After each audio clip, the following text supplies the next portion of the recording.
어느 랍비는 제자들에게 두 개의 주머니를 가지고 다니라고 가르쳤습니다. 한쪽 주머니에는 이렇게 적으라 했습니다. 나는 한 줌의 먼지와 재에 불과하다. 다른 쪽 주머니에는 이렇게 적으라 했습니다.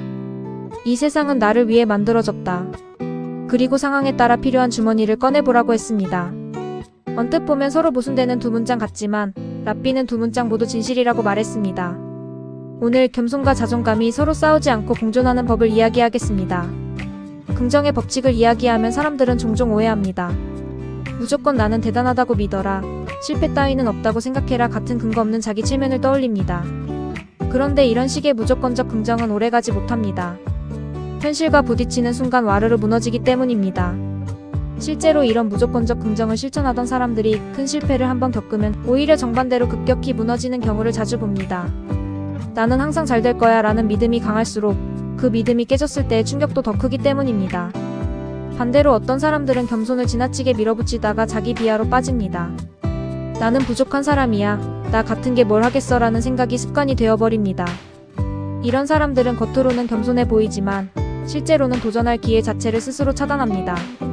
좋은 제안이 와도 나는 아직 부족하다며 거절하고 결과적으로 성장의 기회를 놓칩니다.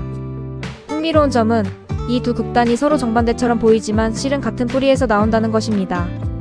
둘 다 나라는 존재를 하나의 고정된 이야기로만 규정하려 합니다.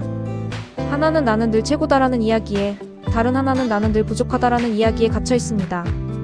그런데 실제 우리의 삶은 그렇게 단순하지 않습니다. 어떤 날은 자신감이 넘치고 어떤 날은 한없이 작아 보입니다. 어떤 상황에서는 대담해야 하고 어떤 상황에서는 겸허해야 합니다. 문제는 이 두 감정을 오가는 것 자체가 아니라 지금 이 순간 어떤 감정이 필요한지 스스로 선택하지 못하는 것입니다. 많은 사람이 자신감이 필요한 순간에 자기 비하의 주머니를 꺼내고 겸손이 필요한 순간에 오만의 주머니를 꺼냅니다. 협상 테이블에서는 위축되고 정작 배워야 할 순간엔 고집을 부립니다. 면접에서는 자신을 지나치게 낮춰 기회를 놓치고 동료의 피드백 앞에서는 방어적으로 반응해 성장의 기회를 놓칩니다. 이것이야말로 긍정의 법칙이 실제로 무너지는 지점입니다. 진짜 문제는 자신감이 부족하거나 겸손이 부족한 게 아니라 상황과 감정을 정확히 매칭하지 못하는 것입니다. 마치 겨울에 여름옷을 입고 여름에 겨울옷을 입는 것과 같습니다. 옷 자체가 나쁜 것이 아니라 계절에 맞지 않게 입은 것이 문제인 것처럼 자신감과 겸손도 그 자체로는 좋고 나쁨이 없습니다. 다만 상황에 맞게 꺼내 입었는가가 관건입니다. 탈무드 전통에서 전해지는 이야기를 새기겠습니다. 폴란드의 랍비 시마붐이 제자들에게 남긴 가르침으로 널리 알려져 있습니다. 그는 이렇게 말했다고 전해집니다. 모든 사람은 두 개의 주머니를 가지고 다녀야 한다. 오른쪽 주머니에는 나를 위해 온 세상이 창조되었다라고 쓰인 쪽지를 넣고 왼쪽 주머니에는 나는 한 줌의 먼지와 재에 불과하다라고 쓰인 쪽지를 넣어라. 그리고 필요할 때마다 알맞은 주머니에서 쪽지를 꺼내보라. 이 가르침의 핵심은 어느 한쪽이 진짜고 다른 한쪽이 거짓이라는 게 아닙니다. 두 문장 모두 진실입니다. 다만 상황에 따라 꺼내야 할 진실이 다를 뿐입니다. 낙담해서 시작조차 못하고 있는 사람에게는 오른쪽 주머니가 필요합니다. 이 세상은 나를 위해 만들어졌다는 믿음, 즉 내가 이 일을 해낼 자격과 가치가 있다는 확신입니다. 반대로 오만해져서 남의 말을 듣지 않고 자신의 실수를 인정하지 못하는 사람에게는 왼쪽 주머니가 필요합니다. 나는 한 줌의 먼지에 불과하다는 겸허함, 즉 나 역시 배우고 고쳐야 할 존재라는 인정입니다. 긍정의 법칙이란 이 두 주머니 중 하나만 붙잡고 사는 것이 아니라 지금 내게 필요한 주머니를 스스로 선택할 줄 아는 지혜입니다. 여기서 한 걸음 더 들어가 보겠습니다. 왜 하필 주머니라는 물건에 이 지혜를 담았을까요? 주머니는 늘 몸에 지니고 다니는 것입니다. 어느 한쪽 쪽지만 넣고 다니면 다른 쪽 쪽지는 꺼낼 수조차 없습니다. 이 이야기가 말하고자 하는 것은 우리가 평소에 두 가지 진실을 모두 항상 지니고 다녀야 한다는 것입니다. 자신감만 지니고 다니면 겸손이 필요한 순간에 오만해지고 겸손만 지니고 다니면 자신감이 필요한 순간에 위축됩니다. 두 개의 주머니를 함께 지니는 것, 그것이 균형의 시작입니다. 여기에 동양의 지혜를 더하겠습니다. 사자성어 고진감래 쓴 것이 다하면 단 것이 온다. 이 말은 단순히 버티면 언젠가 좋아진다는 막연한 위로가 아닙니다. 쓴맛과 단맛은 순서대로 오는 하나의 흐름이라는 뜻입니다. 지금의 쓴맛을 부정하거나 두려워하지 않고 그것이 흐름의 한 구간임을 받아들이는 태도. 이것이야말로 왼쪽 주머니, 즉 지금의 어려움을 있는 그대로 인정하는 겸허함과 정확히 맞닿아 있습니다.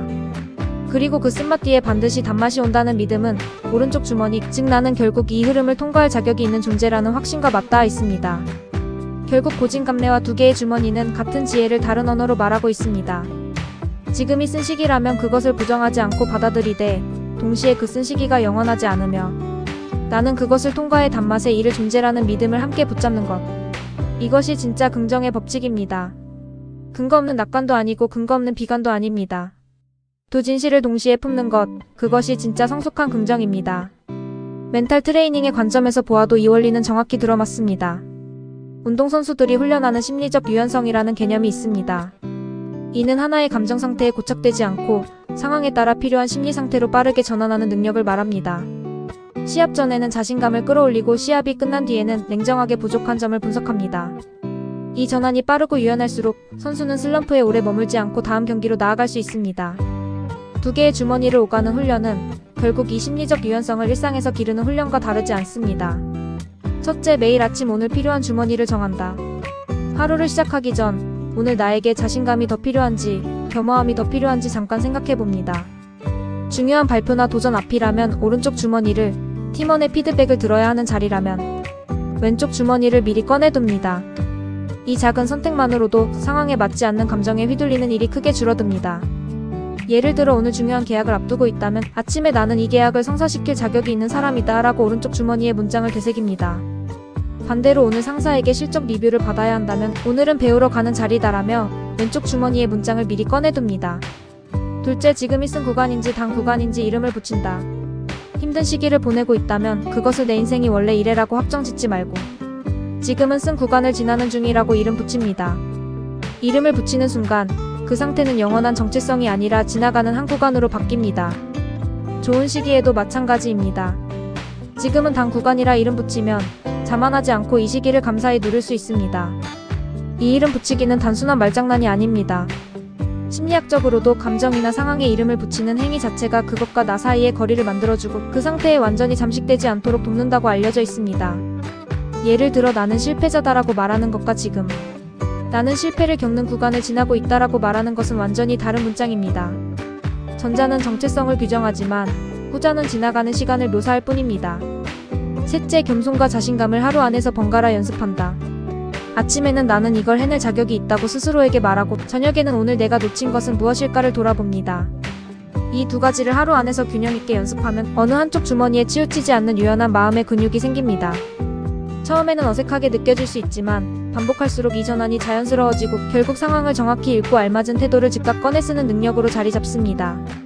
이 훈련을 몇 주만 지속해도 예전 같으면 위축되었을 상황에서 담대해지고 예전 같으면 고집을 부렸을 상황에서 유연해지는 스스로를 발견하게 될 것입니다. 이 원리를 더 선명히 이해하기 위해 세 가지 인물 유형을 살펴보겠습니다. 첫 번째는 오른쪽 주머니만 쓰는 사람입니다. 이 유형은 언제나 자신만만합니다. 새로운 도전 앞에서 망설임이 없고 실패해도 금방 털고 일어납니다.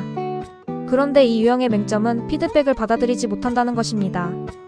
자신의 실수를 지적받으면 방어적으로 반응하고 결국 같은 실수를 반복합니다. 처음엔 추진력이 좋아 보이지만 시간이 지날수록 주변 사람들이 하나둘 떠나갑니다. 두 번째는 왼쪽 주머니만 쓰는 사람입니다. 이 유형은 늘 겸손하고 신중합니다. 자신의 부족함을 잘 알고 끊임없이 배우려 합니다. 그런데 이 유형의 맹점은 정작 나서야 할 순간에도 물러선다는 것입니다. 충분한 실력을 갖췄음에도 나는 아직 부족하다며 기회를 남에게 넘기고 결국 능력에 비해 훨씬 낮은 위치에 머물게 됩니다. 겸손이 미덕에서 발목을 잡는 족쇄로 변질되는 순간입니다. 세 번째는 두 주머니를 상황에 맞게 쓰는 사람입니다. 이 유형은 도전 앞에서는 대담하고 피드백 앞에서는 열려 있습니다. 새로운 시도를 두려워하지 않으면서도 자신의 실수를 빠르게 인정하고 고칩니다. 이 유형이 결국 가장 멀리 가장 오래 성장합니다. 왜냐하면 이들은 자신감으로 앞으로 나아가고 겸손으로 방향을 수정하기 때문입니다. 전진과 수정, 이 두 가지가 함께 있어야 진짜 성장 곡선이 그려집니다. 지금 당신은 어느 유형에 더 가깝습니까? 완벽하게 세 번째 유형인 사람은 없습니다. 대부분은 상황에 따라, 시기에 따라 어느 한쪽으로 기울어집니다.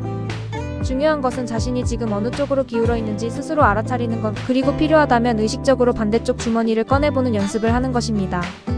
자신의 유형을 가늠해보는 간단한 방법이 있습니다. 최근 한 달을 돌아보십시오. 누군가 당신에게 부정적인 피드백을 줬을 때 당신의 첫 반응은 무엇이었습니까? 곧바로 반박하고 싶었다면 오른쪽 주머니가 과하게 열려있는 것입니다. 반대로 새로운 기회가 왔을 때 당신의 첫 반응은 무엇이었습니까? 나는 아직 준비가 안 됐다며 물러서고 싶었다면 왼쪽 주머니가 과하게 열려있는 것입니다. 이 두 가지 질문에 대한 답이 지금 당신에게 어느 주머니의 연습이 더 필요한지를 알려줍니다. 이 자기 진단을 한 달에 한 번씩 반복하는 것만으로도 당신은 서서히 세 번째 유형, 즉 두 주머니를 자유롭게 오가는 사람에 가까워질 것입니다. 재테크에서도 두 개의 주머니와 고진감래는 놀랍도록 유용한 도구입니다. 앞서 살펴본 세 가지 인물 유형은 투자의 세계에서도 그대로 반복됩니다. 오른쪽 주머니만 쓰는 투자자, 왼쪽 주머니만 쓰는 투자자, 그리고 두 주머니를 상황에 맞게 쓰는 투자자. 이 셋 중 누가 가장 오래, 가장 멀리 시장에서 살아남을지는 이미 답이 정해져 있습니다. 시장이 좋을 때, 직당 구간을 지날 때는 오른쪽 주머니가 오만으로 변질되기 쉽습니다. 나는 투자에 재능이 있다. 이번엔 다르다는 근거 없는 확신이 커지고 결국 무리한 레버리지나 과도한 집중 투자로 이어집니다. 이럴 때 필요한 것이 왼쪽 주머니입니다. 지금의 수익은 순전히 내 실력만은 아닐 수 있다. 시장의 흐름이 나를 도왔을 뿐이다 라는 겸허함이 다음에 올슨 구간에서 무너지지 않을 완충 장치가 됩니다. 반대로 시장이 나쁠 때 즉, 쓴 구간을 지날 때는 왼쪽 주머니가 지나친 자기 비하와 공포로 변질되기 쉽습니다. 나는 투자에 소질이 없다. 다시는 회복하지 못할 것이다 라는 생각에 사로잡혀 가장 낮은 시점에 손실을 확정짓고 시장을 완전히 떠나버립니다. 이럴 때 필요한 것이 오른쪽 주머니입니다. 나는 이 하락장을 견뎌내고 다음 상승 구간에 도달할 자격이 있는 투자자다라는 근거 있는 확신, 그리고 고진감래의 지혜, 즉 쓴맛 뒤에는 단맛이 온다는 흐름에 대한 믿음입니다. 실제로 시장을 오래 견뎌낸 투자자들의 공통점을 보면 상승장에서는 겸손하게 리스크를 관리하고 하락장에서는 담대하게 원칙을 지킨다는 특징이 있습니다. 이것이 바로 두 주머니를 상황에 맞게 꺼내 쓰는 능력입니다. 시장의 역사를 돌아보면 큰 상승장 뒤에는 늘 조정이 왔고 큰 하락장 뒤에는 늘 회복이 있었습니다. 이 반복되는 흐름 자체가 고진감래의 살아있는 증거입니다. 지금 내가 어느 구간에 서 있는지 정확히 인식하고 그 구간에 맞는 태도를 꺼내 쓰는 것, 그것이 한계 돌파의 핵심입니다. 이해를 돕기 위해 가상의 사례를 하나 그려보겠습니다. 두 사람이 같은 시기에 투자를 시작했다고 가정해봅니다. 이 두 사람은 초기 자본도 투자 지식 수준도 비슷했습니다. 첫 번째 사람은 시장이 좋을 때 오른쪽 주머니에만 의존했습니다. 몇 달간 수익이 낮아 나는 투자에 재능이 있다고 확신하고 대출까지 끌어와 한 종목에 집중 투자했습니다. 이후 시장이 조정을 받자 그는 자신이 옳다는 믿음을 버리지 못하고 손실이 커져도 버텼습니다. 결국 감당할 수 없는 손실 앞에서 모든 것을 정리해야 했습니다. 그는 왼쪽 주머니, 즉 겸허함을 한 번도 꺼내지 않은 대가를 치른 것입니다. 두 번째 사람은 같은 상승장에서 수익을 냈지만 이 수익에는 운도 크게 작용했다는 겸허함을 함께 유지했습니다. 그래서 자산을 여러 곳에 분산했고 무리한 대출도 쓰지 않았습니다. 이후 시장이 조정을 받았을 때도 그는 나는 이 구간을 지날 자격이 있는 투자자라는 오른쪽 주머니의 확신으로 원칙을 지켰습니다. 몇 년 뒤 시장이 다시 회복되었을 때 그의 자산은 첫 번째 사람과 전혀 다른 궤적을 그리고 있었습니다. 이 차이를 만든 것은 투자 실력의 차이가 아니라 상황에 맞는 주머니를 꺼내 쓸 줄 아는 태도의 차이였습니다. 첫 번째 사람은 오른쪽 주머니만 지니고 다녔고 두 번째 사람은 두 개의 주머니를 모두 지니고 다녔습니다. 결과의 차이는 바로 그 지점에서 갈렸습니다. 긍정의 법칙은 나는 늘 옳고 늘 잘 될 것이다 라는 편향된 믿음이 아닙니다. 나는 지금 어떤 주머니가 필요한지 스스로 판단할 수 있는 사람이다 라는 훨씬 더 깊고 단단한 확신입니다. 자기 신뢰가 강한 사람은 언제나 자신만만한 사람이 아닙니다. 오히려 겸허해야 할 때 겸허할 줄 알고 자신을 믿어야 할 때 자신을 믿을 줄 아는 사람, 그 균형 감각을 갖춘 사람입니다. 오늘 이야기를 세 문장으로 정리해보겠습니다. 첫째, 두 개의 주머니를 모두 지니고 다니십시오. 자신감의 쪽지와 겸허함의 쪽지, 둘 다 진실이며 둘 다 필요합니다. 둘째, 지금이 쓴 구간인지 단 구간인지 이름을 붙이십시오. 이름을 붙이는 순간 그 상태는 영원한 것이 아니라 지나가는 흐름이 됩니다. 셋째, 상황에 맞는 주머니를 의식적으로 선택하십시오. 이것이 반복되면 어느 순간부터는 애쓰지 않아도 자연스럽게 알맞은 태도가 먼저 나오게 됩니다. 처음 며칠은 의식적으로 주머니를 골라야 하겠지만 몇 주가 지나면 이 선택 과정 자체가 자동화되어 상황을 마주하는 즉시 알맞은 태도가 몸에서 먼저 반응하게 될 것입니다. 그것이 바로 균형 잡힌 자기 신뢰가 완성되는 순간입니다. 지금 이 순간 당신에게는 어떤 주머니가 필요합니까? 어쩌면 지금은 스스로를 다그치기보다 이 세상은 나를 위해 만들어졌다는 믿음이 필요한 시기일 수 있습니다. 혹은 어쩌면 조금 더 겸허하게 돌아볼 시기일 수도 있습니다. 정답은 밖에 있지 않습니다. 오직 당신만이 지금 이 순간 자신에게 무엇이 필요한지 알 수 있습니다. 두 개의 주머니를 모두 지니고 다니는 사람, 지금이 쓴 구간인지 단 구간인지 이름 붙일 줄 아는 사람, 그 사람이 결국 흔들리지 않고 오래 걷습니다. 오늘부터 당신의 주머니 속에도 두 개의 진실을 함께 넣어두시기 바랍니다.